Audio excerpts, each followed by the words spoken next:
Okay, special episode 3330, 3331, and 3332. Kakasabi ko doon kanina sa daily episode natin, gagamit tayo ng tarot. Kukuha ako dito ng tatlo at ito yung magiging factor doon sa katotohanan na lalabas sa linggong ito. So, kung mahal ninyo ang buhay ninyo, pamilya ninyo, negosyo ninyo, no? Message lang po kayo para sa protection ritual natin. Kasi mas mahirap maghabol, mas mahirap magpagamot kung tinamaan ka na kumpara sa maglagay ka ng protection ritual.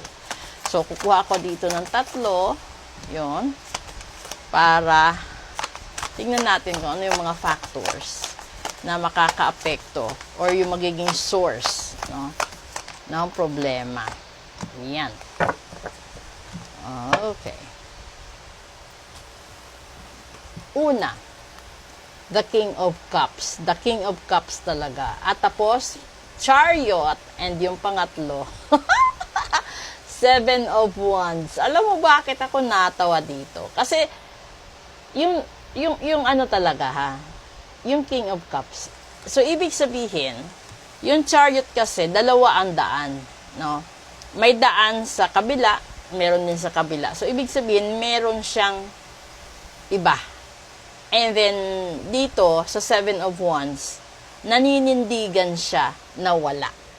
So, kung nakaka-relate ka dito, kasi hindi ito masasabing may gender dahil is general reading ito, posible, kung ikaw yung lalaki, may duda ka sa kasama mo, sa asawa mo, na may iba siya, totoo yun. At lalo na kapag pinag-aawayan ninyo, at pinipilit niya, pinagdulututan niya sa sarili niya na wala. Kung ikaw naman yung babae na ganun yung asawa mo, di ba? Ramdam mo merong ganun. So, ipareading mo na yung sarili mo or iparitual mo na habang nandyan pa sa tabi mo. Kasi mas mahirap yung panahon antayin mo pang iwanan ka bago mo bawiin. So, habang nasa tabi mo pa, ayusin mo na. Habang kaya pa. No? Yung totoo doon kasi alamin mo muna, magpa-reading ka, magpa-ritual ka, magpa-cleansing ka, lagyan mo ng protection. Pero kung nahiwalay na sa'yo dahil sa third party, nahiwalay na sa'yo dahil sa dami ng soul sa pamilya, then ipatanggal mo lahat-lahat ng mga tao or mga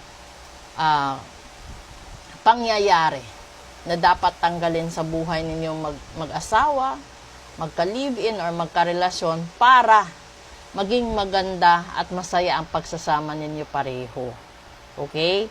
So, ito yung special episode natin. Ngayon, ano ba yung ano ko dito? Kapag ito, hinaluan ng gayuma, tanggalin mo una yung gayuma. Tapos tanggalin mo yung taong nagbigay ng gayuma at lagyan mo ng protection ang relasyon ninyo. Lagyan mo din, no, ng shield ang buong pagsasama ninyo, lalong-lalo na kung merong mga anak na involved. Tapos kung ito naman ay tungkol sa mga magkakapatid, magkakarelatives na yung alam nyo, yung away sa mana, away sa hatian sa kung ano meron, yung inggit sa bawat isa, ito isa din ito na nabubuhay sa pagsisinungaling. At yung iba kasi, yung para bang sarili na nilang relatives, minsan sarili nila talagang kadugo, no? Pinagkakakitaan pa nila. Ito yung pinakamasaklap. Tapos kapag nahuli sa akto, todo deny, todo decline, ganon. Pero kung ayaw mong mapunta ka sa ganyang sitwasyon, ipa-reading mo. Para alam mo kung ano gagawin mo. Alam mo din kung totoo ba yung gut feel mo, kung totoo ba yung lahat-lahat.